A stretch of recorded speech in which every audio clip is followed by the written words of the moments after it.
Okay, so we're in the Arcadia district. It's the older neighborhoods. You know, it's the brown, red, and green polished concrete areas. These slabs are in excess of about 60 years old. Back in those days, they poured the concrete not with any type of floor covering in mind. That was before they actually had carpet. So they just went through and made everything super polished. And to the eye, it's extremely flat, except when you go to do a wood floor and you bring in some screeds, and these screeds don't lie. So I'm going to see if I can kind of show you what's going on here. Now, right over in that corner, right over there, you're almost 3/4 of an inch up in the air. It comes down around over here, and it goes down, it even gets deeper,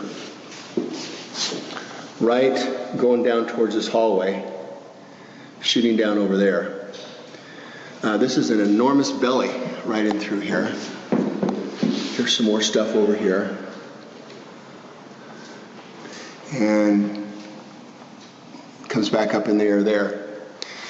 But you can see over there, it actually, if I can do this right, you can see it goes over there and just touches the concrete. That's how far off this concrete is. We calculate approximately 40 bags of leveler is going to go into this job. Well, between 30 and 45. We haven't got all the areas quite figured out yet, but we've got the screed, another screed coming all the way down the hall like this.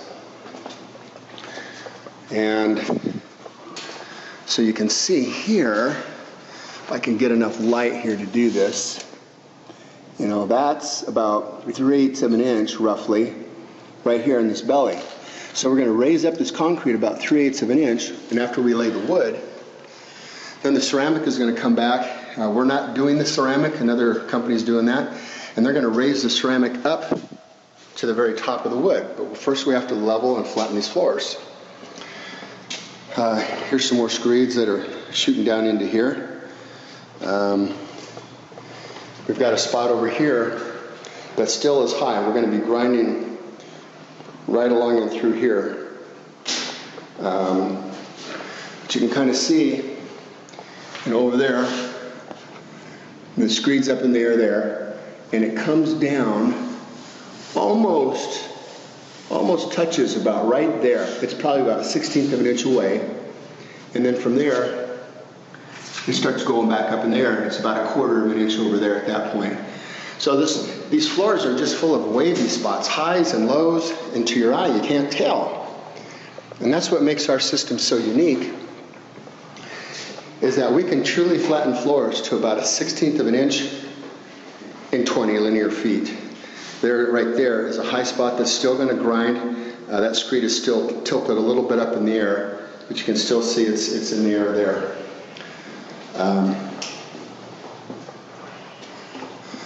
This room here, we're going to have to get to this after we get our tools out of the way, obviously. I think what I'll do is I'll come over here and take another little shot over here as well. Yeah, you can see that right over here. You can see how high this is up in the air here.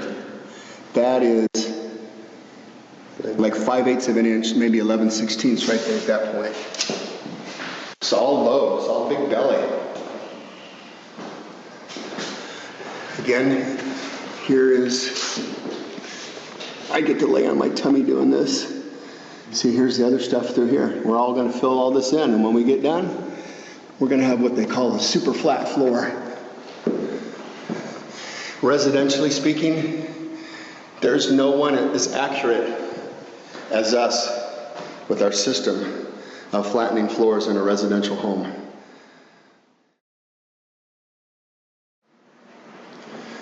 They had existing saltillo in here at one time, and that's why there's these big holes and stuff. We've got to fill all those in and make them nice and flat. This other bathroom here will get ceramic tile as well. So this is kind of our floor as we're starting out with. We've already done the scarification from yesterday, and that's why it looks kind of rough looking right now. We ground off all the polishes and the waxes and the sealers. This is very porous concrete. We're going to have to prime it twice concrete's practically falling apart. Yes, it is.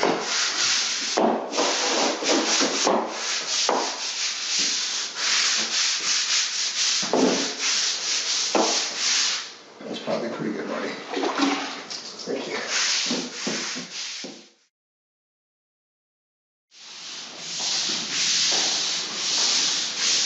Putting down the primer.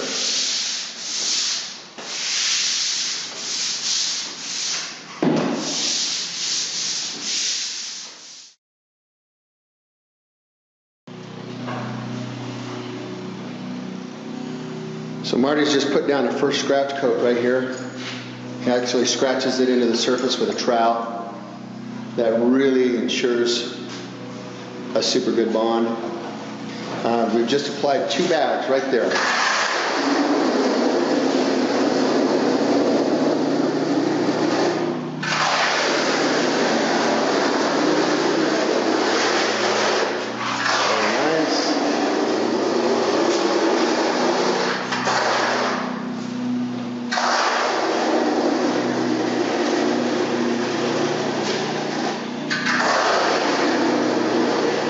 Very nice.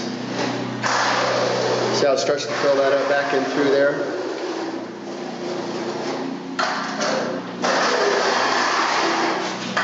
Starts coming out the other side. It'll eventually kind of go over to these sides as well. And from there, we mix up more.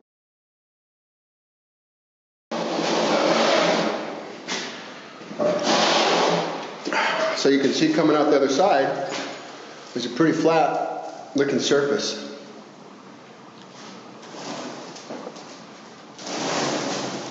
So on this job, we're not only going for flat, but we're also going for level.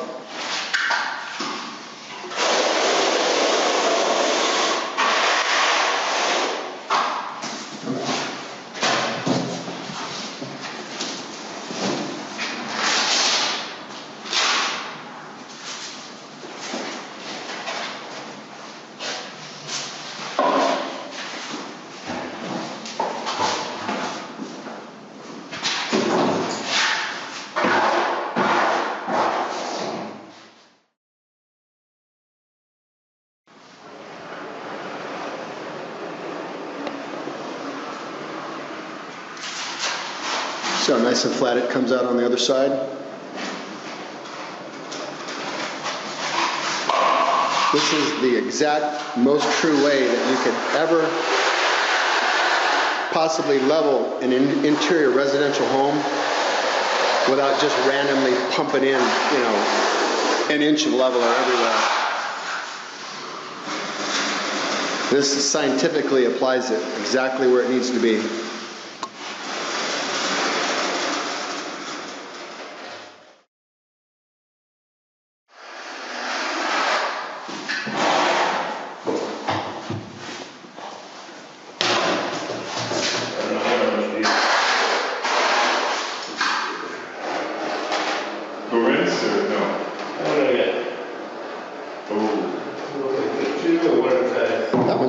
That one's really thin though. That's going to go for a while. That's okay actually.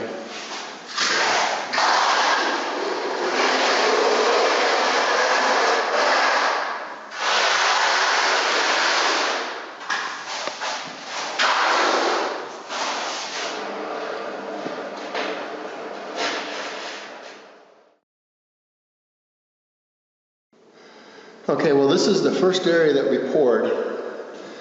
And it's been down for about an hour and 15 minutes or so. We can actually walk on it. It's not dry, but we can walk on it.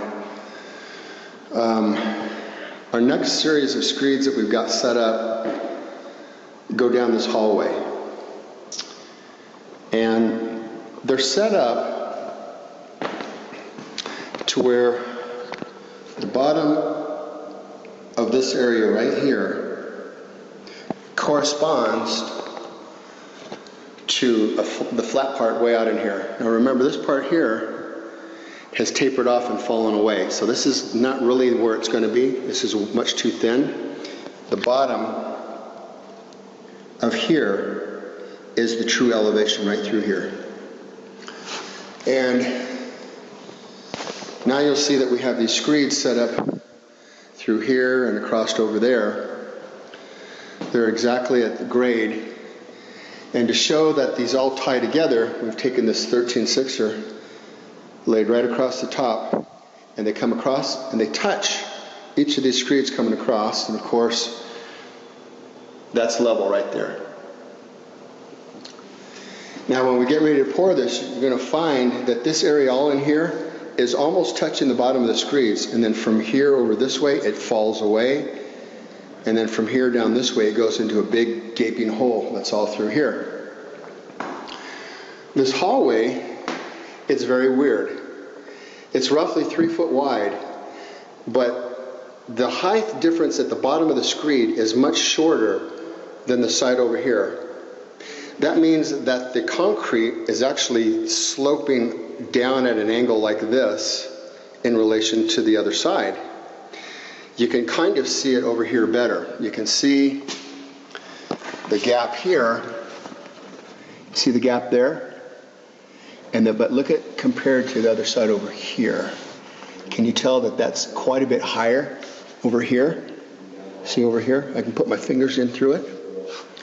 So the whole concrete floor on this job can change drastically in the space of about 3 feet. And I've seen some concrete slabs as bad as 1 inch in 3 feet out of tolerance. It's just amazing how bad and how poorly they pour this concrete.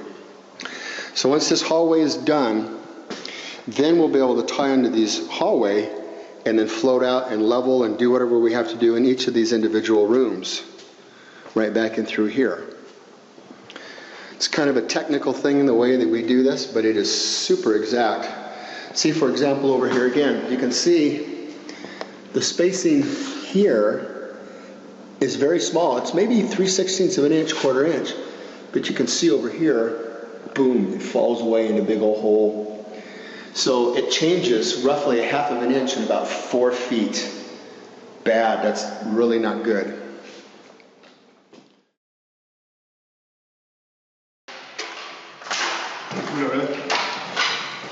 Now's the time. Everything. Only 4 hours.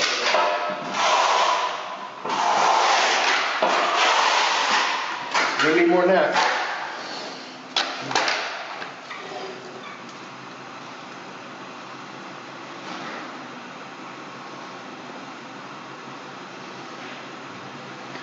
Yeah, it's kind of neat when you get to where you pour it just right. It pretty much does it for you.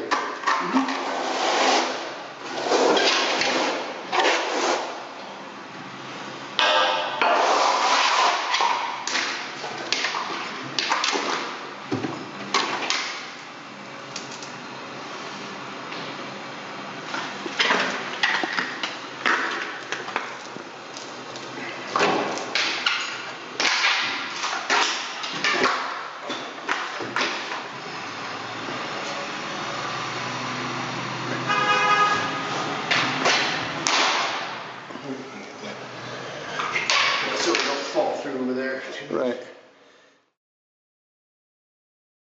All right, so while they're out there mixing some more, I went through there, the hallway, and I pulled that little 2'6" screed down through here.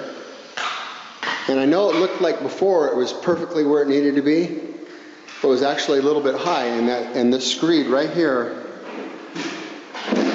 turns and flattens it perfectly, so that it truly is exactly where we want this to be. So I know this looks like a very complicated thing to do, and actually it is. This isn't anything that most installers would ever think about trying, but it is so precise. I'm telling you, it's the best system for residential flattening of floors I think that has ever been devised.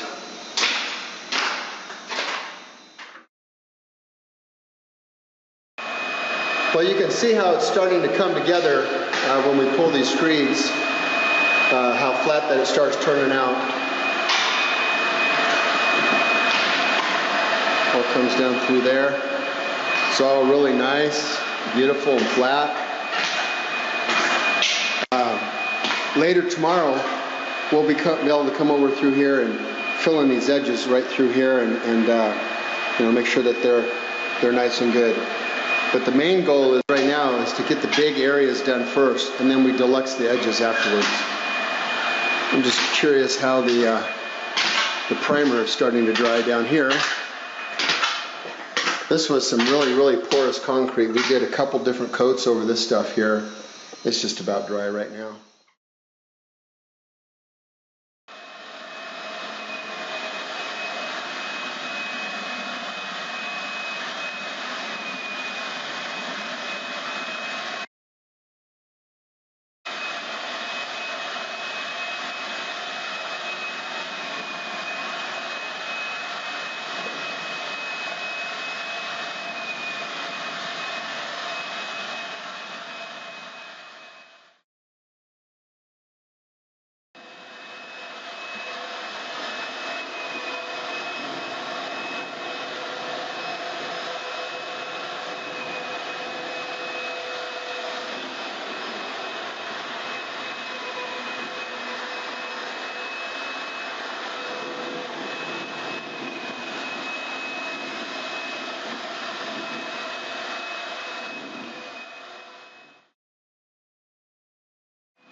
Over here we got some screeds set up. Gonna float this room out. First over here by the doorway, it's about a 1/4 inch low. Ties into the hall, which we've already floated. Over on this other end, about 3/8 inch low. And pretty much that same distance all the way across to there, which is 3/8 low. But as you see over here, almost the whole side of this screed here is touching the floor. It's a grade.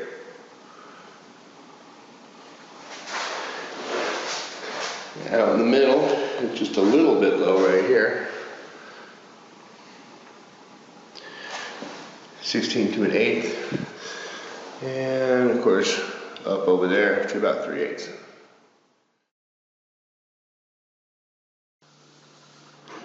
Well, I just finished floating the last little floats on the job. As you can see, the little patchwork, little things against the edges, tying stuff in. And it looks kind of chaotic right now and messy. But once we take the TPS machine to it, it'll all pretty much blend in and look like one piece. Kind of like doing Bondo on a car.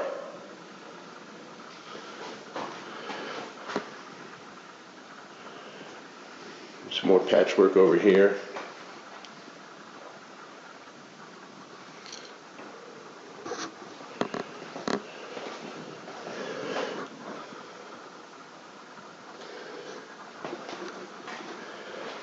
And over here we had to do some dams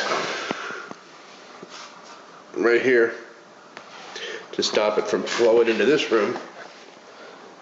They'll be installing tile in here.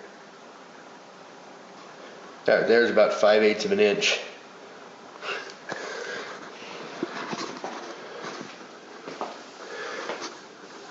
Same thing we had to do here in this bathroom.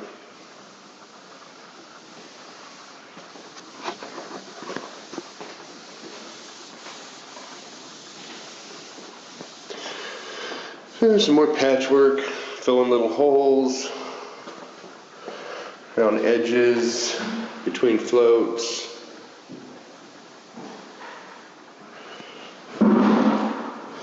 And finishing off closets.